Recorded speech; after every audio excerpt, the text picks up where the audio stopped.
Jeudi 2 septembre 2021, 14 heures, c'est un après-midi mémorable dans l'histoire du ministère de l'Aménagement du Territoire.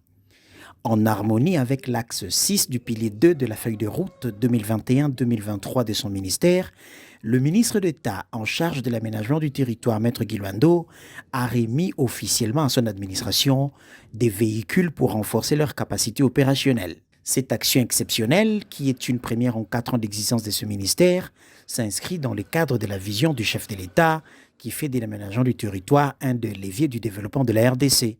La cérémonie de ce jour entre en ligne de compte de la ferme volonté de notre gouvernement qui est et qui travaille sous le leadership de son Excellence, Monsieur le Premier ministre et chef du gouvernement, dans le strict respect de la vision imprimée par notre président de la République, Félix Antoine Tshisekedi Tshilombo.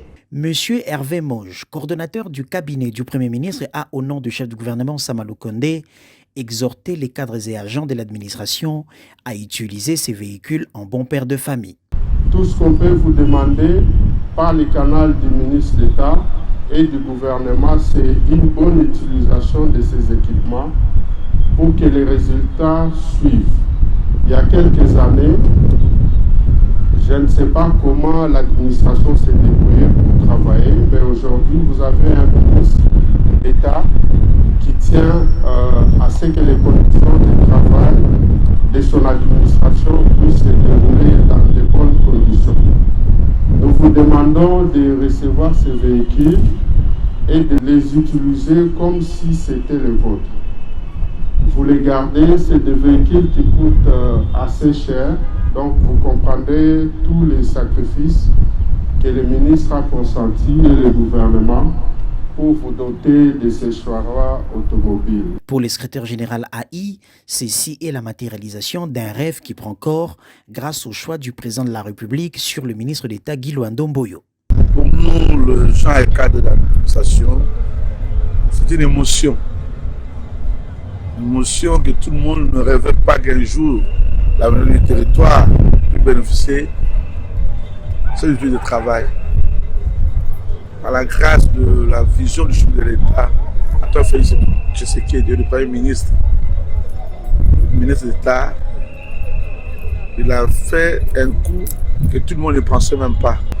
Grand monsieur le ministre d'État, nous voulons que le Seigneur accorde longue vie dans notre ministère pour qu'enfin nous réalisons ensemble ce qu'il a comme projet pour la République de Mobéco. Et pour nous aussi, le chef de l'État fait un bon choix de nous envoyer quelqu'un qui comprend les gens, et qui sait les difficultés de personnel, et qui fait comment mettre les fonctionnaires à l'aise. Vraiment, nous sommes très heureux.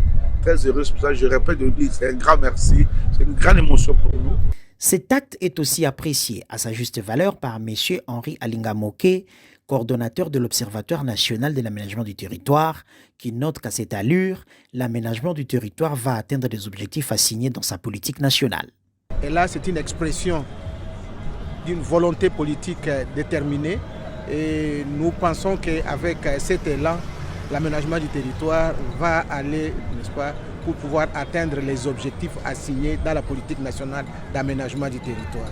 Et nous sommes très contents aussi parce que toutes ces démarches-là sont appuyées par le leadership du Premier ministre et qui tous vont dans le sens d'atteindre les objectifs assignés par le président de la République. Les agents et cadres ont traduit leur gratitude au président de la République et au chef du gouvernement à travers de banderoles et calicots. Cette activité, rassure le ministre d'État Guy Luando, se poursuivra dans les restes de province dans le but d'équiper l'ensemble de l'administration de l'aménagement du territoire.